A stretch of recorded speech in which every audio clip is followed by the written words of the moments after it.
একজন আত্মীয় আমাদের সাথে, তার অনেক সম্পর্ক আছে, আত্মীয়তার সম্পর্ক সহ, তারে পাঠান, যার নাম হলো আবু লুবাবা রাদিয়াল্লাহু তাআলা। আবু লুবাবা রাদিয়াল্লাহু তাআলাকে আল্লাহর নবী পাঠায়া দিলেন। আবু লুবাবা যখন দুর্গের ভিতরে যখন ঢুকলেন, পাহাড়ের দুর্গের ভিতরে, ইহুদি জাত বড় খারাপ জাত, কুখ্যাত জাত, জোরে কোন কথা ঠিক না বেঠিক কোন? তাদের চাইতে দুর্ধর্ষ আপনার সন্ত্রাসী এই দুনিয়ায় আল্লাহ আর কাউরে বানায় নাই, বড় খারাপ জাত, জোরে কোন কথা ঠিক না বেঠিক কোন?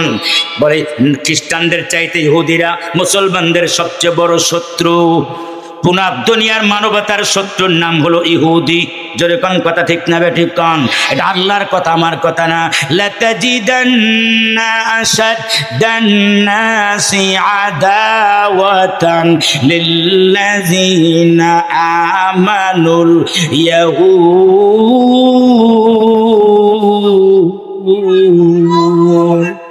ইহুদি হলো দুনিয়ার মানবতার সবচেয়ে বড় শত্রু, মুসলমানদের শত্রু। সাবধান, তাদের সাথে বন্ধুত্ব করতে যায় না, ওরা বন্ধুত্ব করবে, এবার কয়েকদিন পরে আবার নিচ দিয়া গাছের জ্বর কেটে দেবে, জোরে কোন কথা ঠিক না বেঠিক কোন? হযরত আবু লুবাবা যখন ইহুদিদের দুর্গের ভিতরে যখন ঢুকলেন, ইহুদিদের ছেলে মেয়ে, বাচ্চা কাচ্চা, বউ বাচ্চা যারা আছে সবাই মিলে কান্নাকাটি আরম্ভ করে দিল। এমন ভাবে কান্না আরম্ভ করে দিলেন, ইনায়া বিনায়া কান্দে। তাদের কান্না দেখে আবু লুবাবারও চোখ দিয়া পানি বের হয়ে গেছে। মহিলারা যখন ইনায়া বিনায়া কান্দে, কঠিন পাষাণ হৃদয়ের মানুষেরও কিন্তু কান্না এসে যায়, জোরে কোন কথা ঠিক না বেঠিক কোন? তখন ইহুদিদের সর্দার জিজ্ঞাসা করলো, আবু লুবাবা, নবীজি কি সিদ্ধান্ত নিয়েছেন আমাদের ব্যাপারে? হযরত আবু লুবাবা ওই যে মহিলাদের কান্নাকাটি কারণে দিলটা নরম হয়ে গেছে, ডাইরেক্ট জবান দিয়া কোনো কিছু বলে নাই, শুধু হাত দিয়া গলার ভিতরে ইশারা দিয়া বুঝাইয়া দিছে, নবীজির কাছে গিয়ে আত্মসমর্পণ করো, তা না হলে একজনেরও কল্লা থাকবে না। শুধু হাত দিয়া বুঝাইয়া দিছে, ডাইরেক্ট জবান দিয়া বুঝায় বলে নাই। যখন বলে দিয়েছে অমনি আবু লুবাবা হঠাৎ করে আপনার মনে হয়ে গেছে, চিৎকার মারা আরম্ভ করে দিয়েছেন। আবু লুবাবার হুঁশ এসে গেছে, চিৎকার দিয়া বলেন, প্রভু গো, আমি এখন কি করব? আমি যে আমানতের খেয়ানত করে ফেললাম, এখন কি আমার আমানতের গুনাহ মাফ হবে নাকি? আল্লাহর নবীর খেয়াল আমানতের কথা আমি তাদের কাছে প্রকাশ করে দিলাম। চিৎকার দিয়া দিয়া কান্দে, চিন্তা করলো নবীজির কাছে মুখ আমি কেমনে দেখাবো, সাহাবীদের কাছে গিয়ে আমার এই আমানতের খেয়ানতের গুনার কথা কেমনে মুখ দেখাবো? না, আমি দুনিয়ার কাউকে বলবো না। হযরত আবু লুবাবা মসজিদের একটা পিলার, মসজিদে নববীতে যারা হজে গিয়েছেন, যারা উমরায় গিয়েছেন, ওই যে আপনার রাউযাতুম মিন রিয়াজিল জান্নাহ, এই যে জায়গাটা আছে, ওই জায়গার ভিতরে একটা পিলার আছে, ওই পিলারের সাথে গিয়া হযরত আবু লুবাবা নিজের হাতগুলো আপনার পিলারের সাথে আপনার বেঁধে দিলেন পিছন দিক দিয়া, আর ডাক দিয়া বললেন, প্রভু গো, ইন্নী হারামতু আলাইয়া, আমি নিজের উপরে খাবার হারাম করে দিলাম, আমি পানি হারাম করে দিলাম, আমি পানিও খাবো না, আমি খাবারও খাবো না, আমি কারোর সাথে দেখা সাক্ষাৎ করবো না, আমি বিবির কাছেও যাব না, সন্তানের কাছেও যাব না, আমি কারো কাছে যাব না। আল্লাহ যতক্ষণ পর্যন্ত গুনাহ মাফ না করবা, ততক্ষণ পর্যন্ত এই খুঁটি থেকে আমি আবু লুবাবা হাত ছাড়াবো না। আল্লাহ চিৎকার দিয়া যখন কান্দে, ইয়া গফফার, ইয়া রহমান, ইয়া রহিম, রহমান আর রহিম বলে, গফফার আর সত্তার বলে যখন কান্দে, একদিন দুই দিন নয়, হাদিস শরীফের ভিতরে আসছে 7 দিন 6 দিন, কোন আপনার হাদিসে আসছে 20 দিন পর্যন্ত এভাবে বেঁধে রয়েছেন। বলে আপনার তার বিবি বা মেয়েরা আসে, নামাজের সময় তার হাতের বাঁধন খুলে দেয়, আর কাজায়ে হাজত পেশাব পায়খানার সময় তার হাতের বাঁধন খুলে দেয়, বাকি সময় তার হাত পিলারের সাথে বাঁধা, নামাজ আর পেশাব পায়খানার সময় হাত খুলে দেওয়া হয়। এভাবে 7 দিন 6 দিন বা 20 দিন পর্যন্ত চলে গেছেন, পানিও খায় না, আর আপনার খাবারও খায় না, তার মাথার ব্রেন কমে গেছে, চোখে এখন কম দেখে, কানেও তেমন শোনে না, শরীরের ভিতরে শক্তি নাই। একেবারে দুর্বল হয়ে গেছে, জান বের হওয়ার কাছাকাছি চলে গেছে, একেবারে যখন কঠিন মুহূর্তে চলে গেছে, এই 6 দিন বা 20 দিনের মাথায় গিয়া আল্লাহ রাব্বুল আলামিন আপনার ওই দিন ছিলেন আমাদের মা উম্মে সালমা রাদিয়াল্লাহু তাআলা আনহার ঘরে। নবীজি তাহাজ্জুদের নামাজের সময় আপনার এখনো পর্যন্ত তাহাজ্জুদ পড়েন নাই, ঘুমায় রয়েছেন, ঘুম থেকে উঠবেন, আপনার ওই মুহূর্তে নবীজি মুস্কি হাসি দেওয়া শুরু করলেন। হযরত উম্মে সালমা আমাদের মা ডাকতে আমার, ইয়া রাসূলুল্লাহ আপনি মুস্কি কেন হাসেন? এই সময়ে তাহাজ্জুদের সময় বিছানার ভিতরে মুস্কি হাসেন কেন? আল্লাহ রাসূল কয়, হে উম্মে সালমা সুসংবাদ। বলে কি সুসংবাদ? বলে মহান আল্লাহ আবু লুবাবার গুনাহ মাফ করে দিয়েছে। আবু লুবাবা রাদিয়াল্লাহু তাআলা হযরত উম্মে সালমা বলেন, ইয়া রাসূলুল্লাহ আমি কি যাব না আমি কি সুসংবাদ দিব? আপনার দরজার ভিতরে দিয়া হযরত উম্মে সালমা বলেন, আবু লুবাবা আল্লাহ তোমার জিন্দেগির গুনাহ মাফ করে দিয়েছে। হযরত আবু লুবাবা বলে, আল্লাহ যদিও আমাকে মাফ করেছে, কিন্তু নবী তো আমার এখন পর্যন্ত মাফ করে নাই, না আমার হাতের বাঁধন খুলব না। ফজরের নামাজের সময় হয়ে গেছে, সাহাবায়ে কেরাম যখন মসজিদের ভিতরে ঢুকতেছেন, সুসংবাদ যখন পাইছেন, সাহাবীরা গিয়ে হাতের বাঁধন খুলে দিতে চায়। হযরত আবু বকর দৌড়ে গিয়ে বলে, আবু লুবাবা তোমার কপাল কত ভালো, আল্লাহ কোরআনের আয়াত তোমার জন্য নাযিল করেছে, তোমার গুনাহ মাফ করে দিয়েছে। না আপনি খুলবেন না আমার হাত। হযরত ওমর গিয়ে হাতের বাঁধন খুলে দিতে চায়, না আপনিও খুলবেন না। আল্লাহ রাজি, কিন্তু আল্লাহর নবী তো এখনো পর্যন্ত আমার উপরে রাজি কি বেজার এটা আমি জানি না। নবীজি না আসা পর্যন্ত আমার হাতের বাঁধন খুলে না তো পর্যন্ত হাত খুলবো না। ফজরের নামাজ হয়ে গেল, জামাতের পরে নবীজি নিজে আসলেন।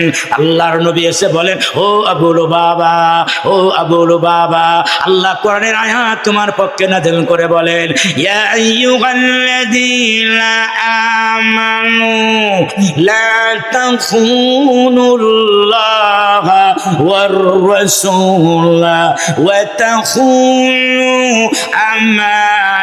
আমানাতিকুম ওয়া আনতুম তা'লামুন।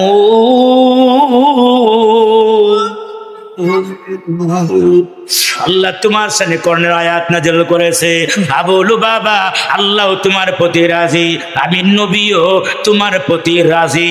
রাসূল নিজে হাতে আবু লুবাবার হাতের বাঁধন খুলে দিলেন। এমন কঠিন মুহূর্ত, জান যায় ভাব। আল্লাহ রাসূল বলে, ও আবু লুবাবা মৃত্যুর সময় আবু লুবাবাকে আল্লাহ রাসূল বলেন, ও আবু লুবাবা তোমার কি কোনো চাওয়া পাওয়া আসেনি? আমার কাছে বলো। হযরত আবু লুবাবা বলেন, ইয়া রাসূলুল্লাহ, ইয়া হাবিবাল্লাহ, ইয়া রাসূলুল্লাহ আমি যদি আমার মৃত্যুর সময় আমার মাথাটা আপনার রানের উপরে রাখতে পারতাম, আর আপনি যদি আমাকে কালমা পড়ায়া দুনিয়া থেকে বিদায় দিতে পারতেন। রাসূল এত রাজি আর এত খুশি, আল্লাহর নবী নিজের রান মুবারকের উপরে আবু লুবাবার মাথা রেখে বলে, আবু লুবাবা বলো লা ইলাহা ইল্লাল্লাহ, লা ইলাহা। যারা বলে না তারা মনে কয় মুসলমান না। হিন্দুরা কয় রাম রাম, মুসলমানরা কয় আল্লাহ আল্লাহ, লা ইলাহা ইল্লাল্লাহ। জোরে সোরে জবান খুলে মুখ ফাঁক করে বলেন লা ইলাহা। যাদের মুখ ফাঁক হয় না লা ইলাহা, আমার মতো দেখেন লা ইলাহা, লাতে একটা টান দেন মিয়া, লা ইলাহা। আরো জোরে লা ইলাহা। ওই যে পিছনে ভাইরা লা ইলাহা, লা ইলাহা ইল্লাল্লাহ, লা ইলাহা ইল্লাল্লাহ, লা ইলাহা, ও লা ইলাহা। এই যুবক কালমা শিখো, লা ইলাহা। কত গান টান গাও, একটু মুখ ফাঁক করো, লা ইলাহা, ও লা ইলাহা। এই আসমানে আল্লাহ, জমিনে আল্লাহ, আসমানে আল্লাহ, জমিনে আল্লাহ, হায়াতে আল্লাহ, মরণে আল্লাহ, আল্লাহ আল্লাহ আল্লাহ আল্লাহ আল্লাহ। জিকির করলে দিলের ময়লা সাফ হয়। ধরে আল্লাহ আল্লাহ আল্লাহ আল্লাহ আল্লাহ আল্লাহ আল্লাহ আল্লাহ আল্লাহ আল্লাহ আল্লাহ আল্লাহ আল্লাহ আল্লাহ।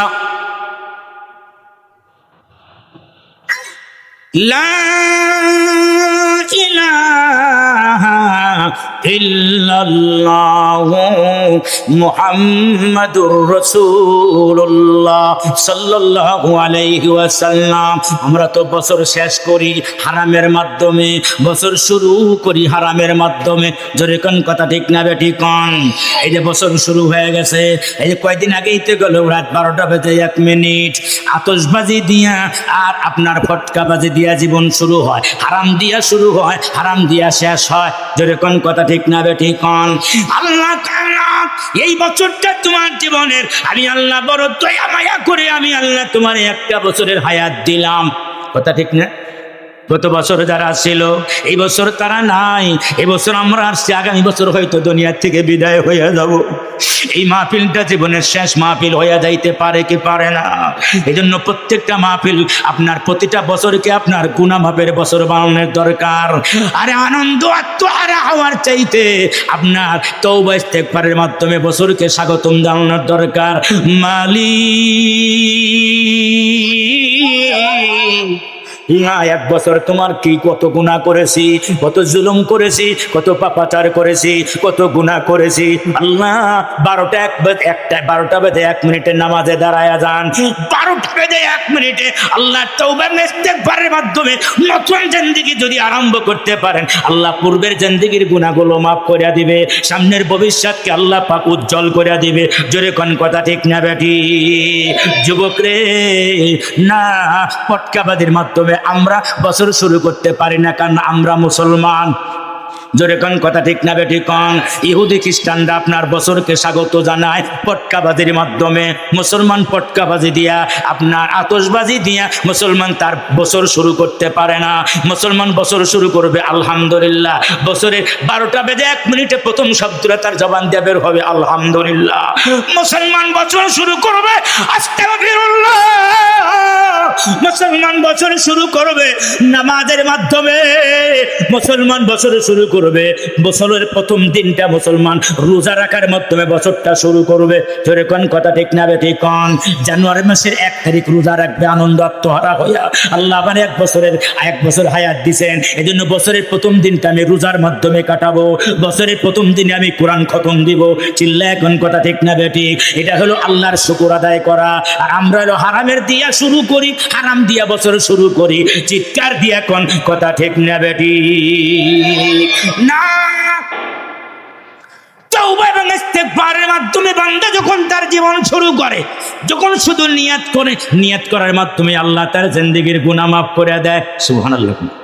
ইবনে মাজাহ শরীফের ভিতরে একটা হাদিস আছে, ইবনে মাজাহ শরীফের ভিতরে একটা হাদিস আছে, আপনার 99 জনকে একটা বনী ইসরাইল একজন মানুষ হত্যা করছে। 99 জন। কয়জন? 99 জন।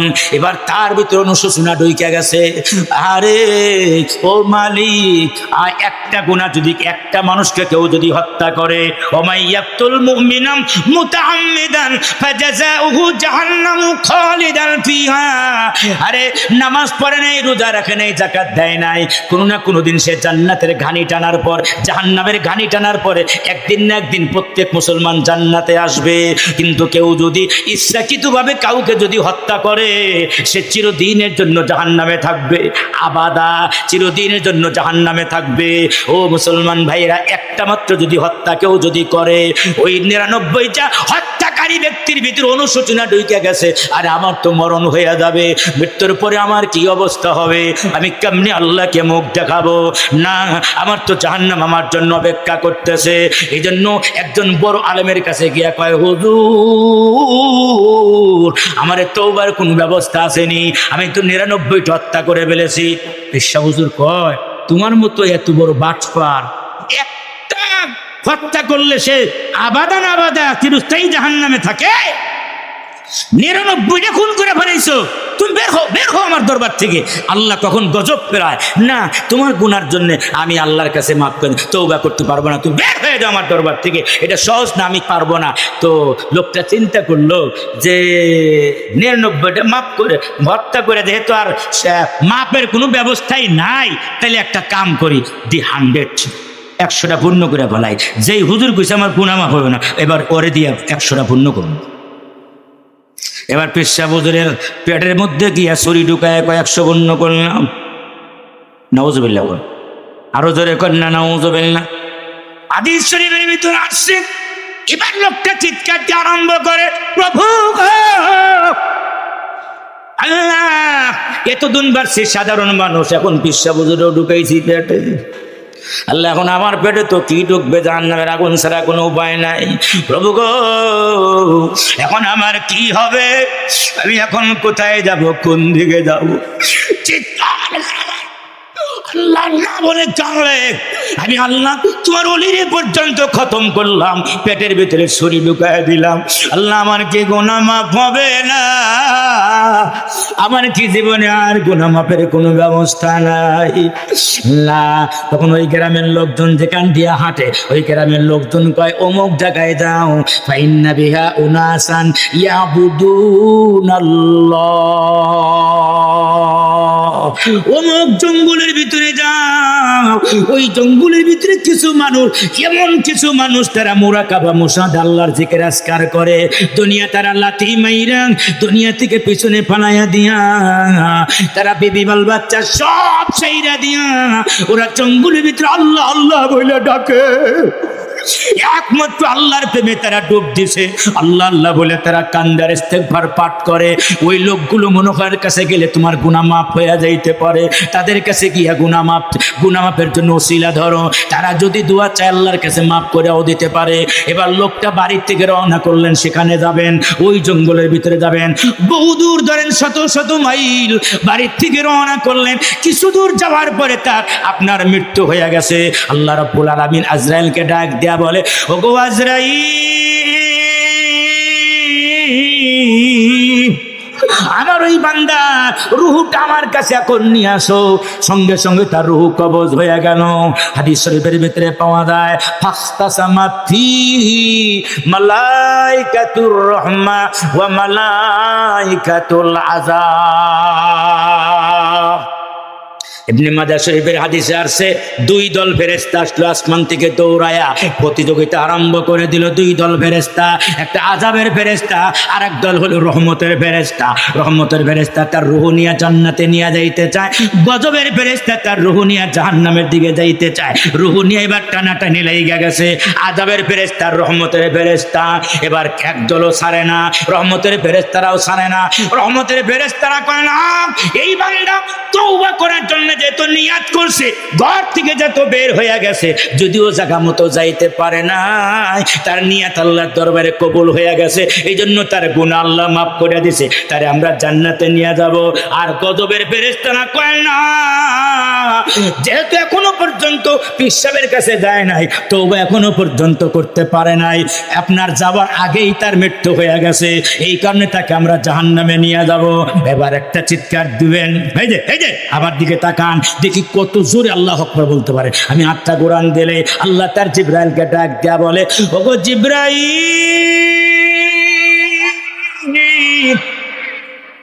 তুমি তোমার নূরের 600 পাখাগুলো গিয়া টান মারো, মুহূর্তের ভিতরে ওই জায়গায় গিয়া হাজির হইয়া দাও, তোমার বিচারপতি বানাইয়া দিলাম। সুবহানাল্লাহ। ওই যে রহমতের ফেরেশতা আর গজবের ফেরেশতা ঝগড়া করতেছে রুহু নেওয়ার জন্য, তোমার বিচারপতি হিসাবে বানাইলাম, যাও গিয়ে বিচারটা কইরা আসো। এবার জিবরাইল আসছেন, এই তোমাকে দাবি কি বলো? কয় দাবি হইল লোকটা বের হয়ে গেছে আপনার তওবা করার জন্য, কাজেই তার তওবা নিয়ত করছে, নিয়ত করলেই তার তওবা কবুল হয়ে গেছে, এখন তারে জান্নাতে নিব। আর একদল কয় না না না, যাইতেই পারেনি এখনো পর্যন্ত, তওবা তো করে নাই, এই জন্য জাহান্নামী, তারে জাহান্নামের দিকে নিয়ে যাব। এই জন্য দুই দলে টানাটানি পারে। জিবরাইল আলাইহিস সালাম থামায় দিয়ে কয় বিচার করবো আমি, তোমরা থামো সবাই। সুবহানাল্লাহ, আরো জোরে কন্যা সুবহানাল্লাহ, আরো জোরে কন্যা সুবহানাল্লাহ। দুই দল থাইমা গেছে। এবার জিবরাইল কয়, জিবরাইল আবার আল্লাহর সাথে হট কানেকশন, আবার আল্লাহর কাছে ফোন দিয়ে কয় আল্লাহ আল্লাহ বিচার কোন দিকে করবো তা তো কইলেন না। সুবহানাল্লাহ, আরো জোরে কন্যা সুবহানাল্লাহ। বিচার কেমনে করবো তা তো কইলেন না। আল্লাহ কয় বিচার তুমি হক বিচার করবা, সঠিক বিচার করবা। কি বিচার? এই জিবরাইল একটা কাম করো, ওই তওবাকারীর ব্যক্তির বাড়ি থেকে নিয়ে ওই যে জঙ্গলেতে যাবে, পিসাবের কাছে যাবে, আল্লাহর কাছে যাবে তওবা করার জন্য, তার বাড়ি পর্যন্ত ফিতে টান দাও, মাপ দাও। মাইপা যদি দেখা যায় যেই জায়গায় লোকটা মারা গেছে, এই লোকটা যদি তার বাড়ির কাছে বেশি থাকে, বাড়ির কাছাকাছি থাকে বেশি, তাহলে এই লোকটারে জাহান্নামের ফেরেশতার কাছে দিয়ে দাও।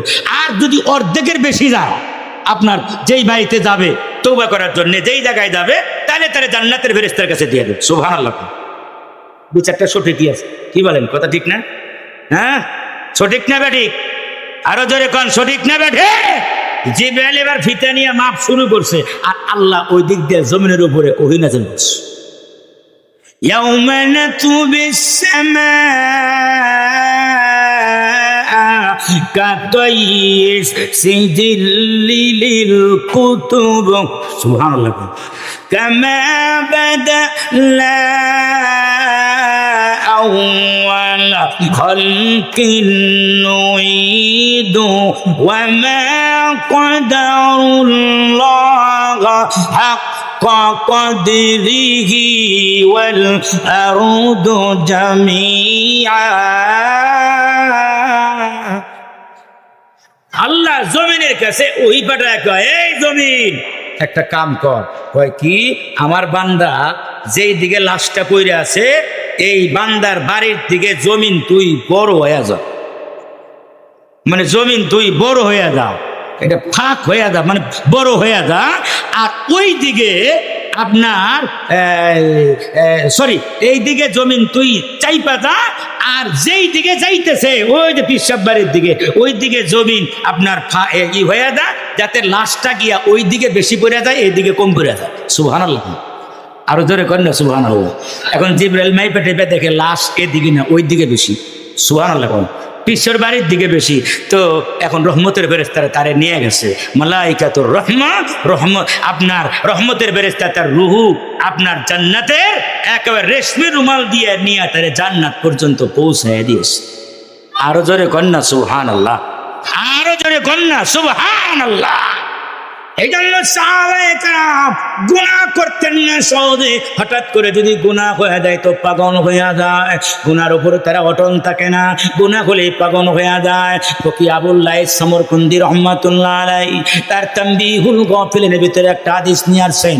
আপনার হযরত যুহরী রাদিয়াল্লাহু তাআলা থেকে বর্ণিত, হযরত যুহরী রাদিয়াল্লাহু তাআলা থেকে বর্ণিত, আল্লাহ রাসূলের এক সাহাবীর নাম ছিল আবু হযরত আপনার ওমর রাদিয়াল্লাহু তাআলা। হযরত ওমর রাদিয়াল্লাহু তাআলা বড় লম্বা হাদিস। ওমর রাদিয়াল্লাহু তাআলা নবীজির আপনার দরবারের দিকে যাইতেছেন। ওমর রাদিয়াল্লাহু তাআলা নবীজির দরবারের বাইরে একজন সাহাবী, যুবক সাহাবী আপনার মাথা নিচু করে রুমাল দিয়া মুখটা ঢাইকা শুধু কান্দে এবং কান্দে।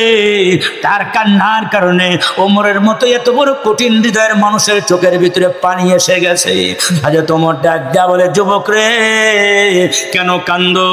বলে, কান্দি একটা কারণে, আমি নবীজির কাছে যাব কিন্তু সাহস আমার নাই, আমি এমন গুনাহ করেছি এই গুনাহ নবীজির কাছে বলতে পারবো না।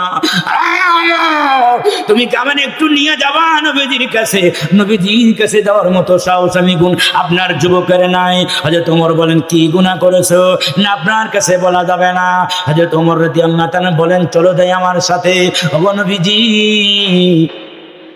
ও ইয়া রাসূলুল্লাহ, ইয়া হাবিবাল্লাহ, হযরত ওমর কান্দে নবীজির দরবারে। রাসূল বের হইলেন হুজরা মোবারক থেকে। ওমর কেন কান্দো?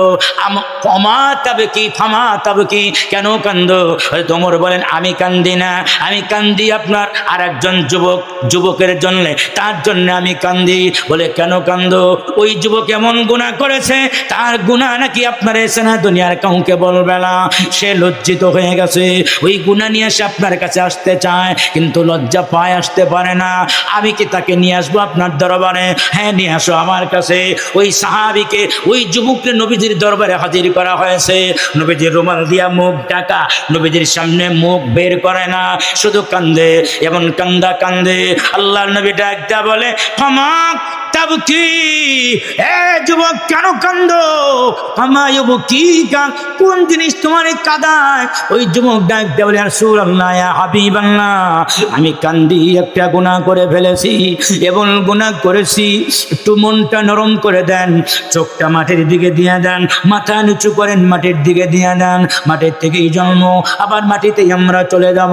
ওই যুবক ডাক দেওয়া না, নবীজি, আমি এমন গুনাহ করেছি, ওই গুনার কথা বলতে আমার বড় লজ্জা লাগে।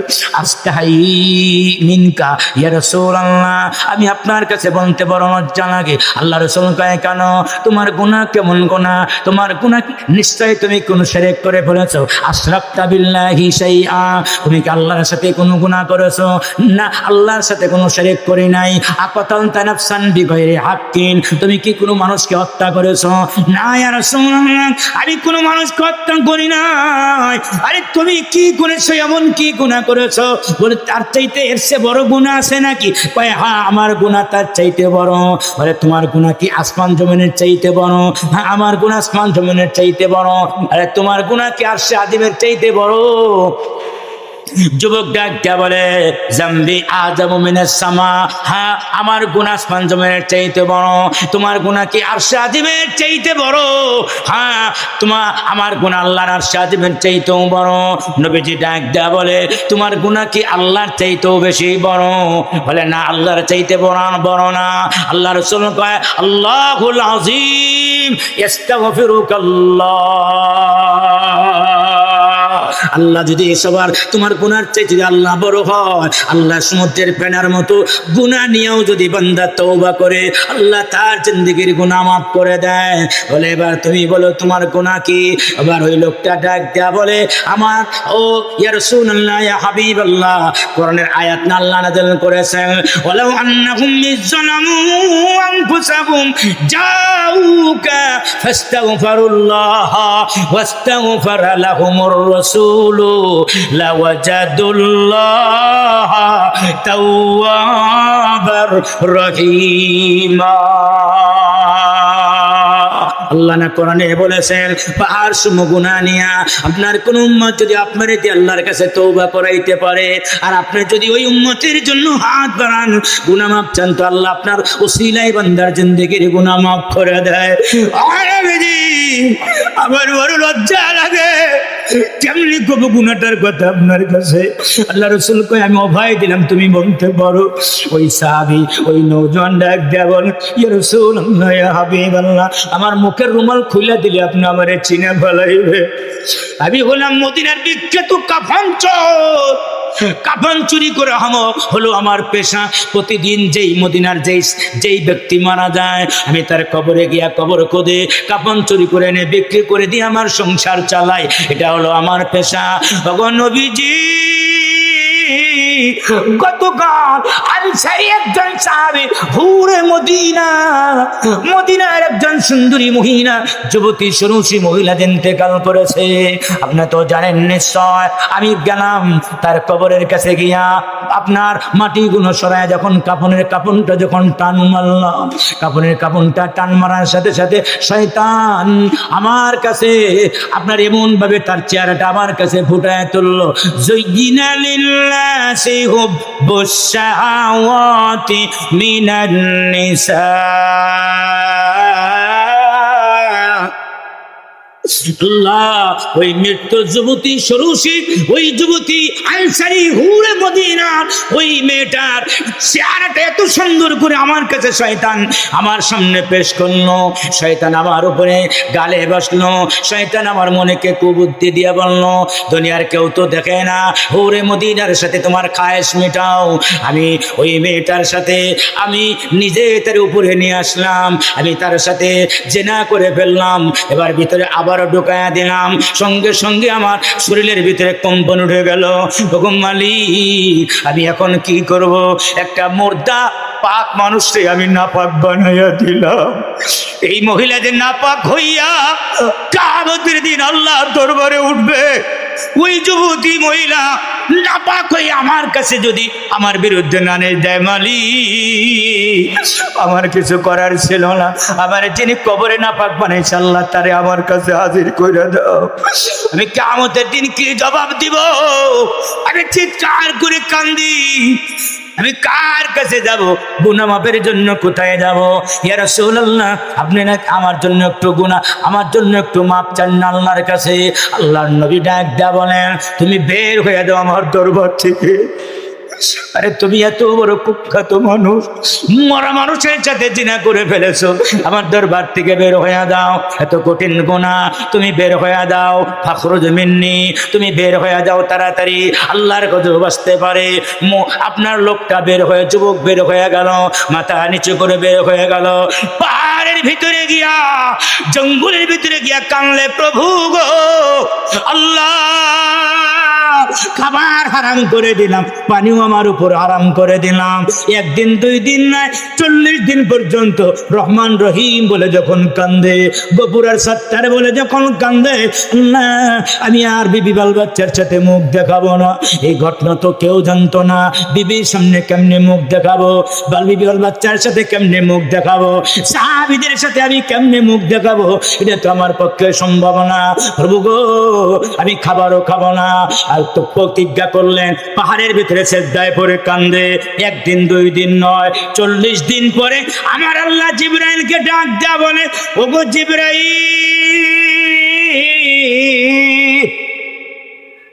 তোমার নূরের পাখাগুলো গিয়ে টান মারো, মুহূর্তের ভিতরে গিয়ে হাজির হইয়া দাও।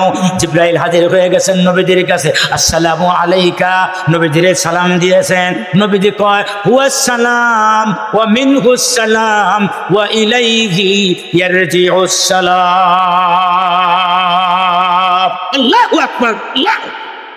আল্লাহ রসুলের কাছে নবীজি এসে বলেন, আল্লাহ রসুলের কাছে নবীজি এসে গেছেন। নবীজি বলেন সাহাবী, আপনার জিবরাইল বলেন, ইয়া রাসূলুল্লাহ, ইয়া হাবিবাল্লাহ, ঘটনা শেষ করে দেব 2-3 মিনিটের ভিতরে। জিবরাইল বলেন, ইয়া রাসূলুল্লাহ, ইয়া হাবিবাল্লাহ, এই দুনিয়ার মানুষ কে বানাইছে? কয় মানুষ তো আল্লাহ বানাইছে। কয় মানুষের রেজেক কে দেয়? আর জাকাতা আপনি রেজেক দেন না, আল্লাহ রেজেক দেয়। কয় আল্লাহ রেজেক দেয়। বলে, ও ইয়া রাসূলুল্লাহ, ইয়া হাবিবাল্লাহ, মানুষকে কে যার জীবনের গুনাহ মাফ করে দেয়? আল্লাহর নবী বলেন, আল্লাহই তো বান্দার গুনাহ মাফ করে দেয়। এবার জিবরাইল বলেন, ইয়া রাসূলুল্লাহ, ইয়া হাবিবাল্লাহ, ওই যে নওজোয়ান সাহাবী, ওই যে নওজোয়ান কাফনচোর, তারে কেন ভাগায়া দিলেন? আপনি আপনার দরবার থেকেও যদি তারে ভাগায়া দেন, দিতে পারেন, কিন্তু মহান আল্লাহ তার দরবার থেকে কোনো গুনাহগারকে ভাগায়া দেয় না।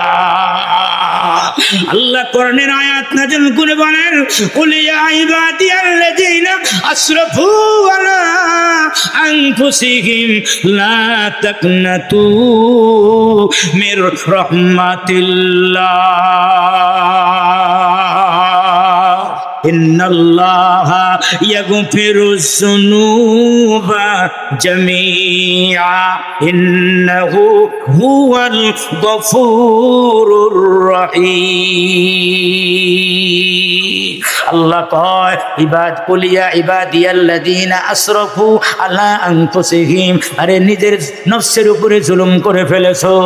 পাহাড়ের ফেনা, আপনার পাহাড়ের চাইতে গুনাহ করে ফেলেছো, সমুদ্রের ফেনা রাশির চাইতে বেশি গুনাহ করে ফেলেছো, আর আপনার বালু রাশির চাইতে বেশি গুনাহ করেছো, মুখ ফিরাইও না, আল্লাহর রহমত থেকে মায়ুস হইও না, আল্লাহর রহমত থেকে তোমার মুখ ফিরায় নিও না।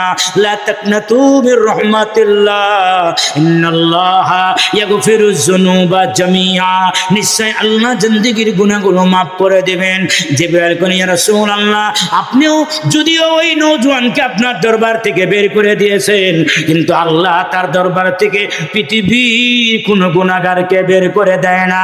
আল্লাহ পাক ওই সাহাবীর জন্য কোরআনের আয়াত নাযিল করে তার জিন্দেগীর সব গুনাহগুলো মাফ করে গুনাহগুলোকে মহান আল্লাহ সবের দ্বারা পরিবর্তন করে দিয়েছে। লা ইলাহা, জোরে লা ইলাহা। ওই যে পিছনে বাইরে মানে হরতাল দেখছে।